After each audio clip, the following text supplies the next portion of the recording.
আসসালামু আলাইকুম। এই ভিডিওতে বই পড়া নিয়ে ভিনসেন্ট স্টারেটের একটা উক্তি নিয়ে কথা বলবো এবং সেই উক্তিটা শুরু করার আগে একটা গল্প জেনে আসি চলুন। গল্পটি আমার এক সিনিয়র বড় ভাইয়ের। তিনি আর কি একদিন নীলক্ষেত গিয়েছিলেন এবং কোনো কারণেই যেন নীলক্ষেত গিয়েছিল। তারপর হচ্ছে তার একটা বই পছন্দ হয় এবং তার পকেটে হচ্ছে টাকা নাকি অল্প ছিল। তার ওয়ালেটে যে কটা ছিল এরকম হচ্ছে করে দিয়ে ঠেলে দিয়ে তারপর তিনি ওই বইটা নিয়ে এসেছেন। অর্থাৎ ধরুন আপনার দাম ১৫০ টাকা হলে তার কাছে ১৫০ টাকা ছিল না, যে কটা কিছু ছিল নাকি পয়সাও ছিল কিছু, সব কিছু দিয়ে ওই বইটা তিনি নিয়ে এসেছেন।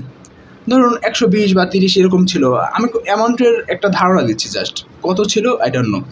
এই যে গল্পটা তিনি যখন আর কি আমাকে বা আমাদের বলছিলেন, তখন তার ভিতরে আমি একটা আনন্দ দেখেছিলাম, একটা আত্মতৃপ্তি দেখেছিলাম।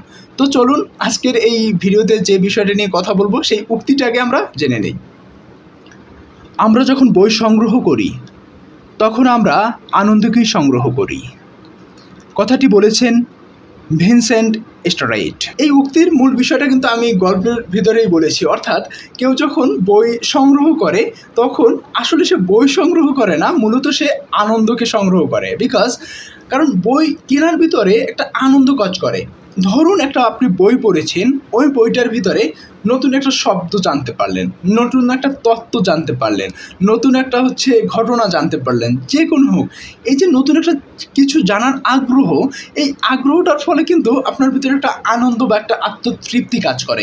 যেই আত্মতৃপ্তি দেখেছিলাম আমার সিনিয়র বড় ভাই সৌমেন ভাইয়ের দিকে আর কি, বা সৌমেন ভাইয়ের কথা বলার স্টাইল বা তার অভিব্যক্তি দেখে আমি ওই আনন্দটা উপলব্ধি করতে পেরেছিলাম এবং ওই আনন্দটা উপলব্ধি করতে পেরেছি।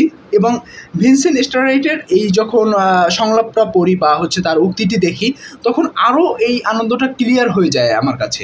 কারণ বই পড়ার ভিতরে যে একটা আনন্দ আছে, ওইটা আনন্দ বই পড়ার শুরুতেই কিন্তু আমরা পেয়ে যাই, বা বই পড়ার শেষে তো অন্যরকম আনন্দ থাকে। সেটা যারা বই ভালো পড়েন তারা আরও বেশি ভালো বলতে পারবেন। আপনি যদি বই না পড়েন, বই পড়ার যদি আনন্দ নিতে চান, তাহলে আজই আপনার নিকটস্থ লাইব্রেরি থেকে যে কোনো একটা গল্প, উপন্যাস বা যে কোনো একটা বই কিনে ফেলুন।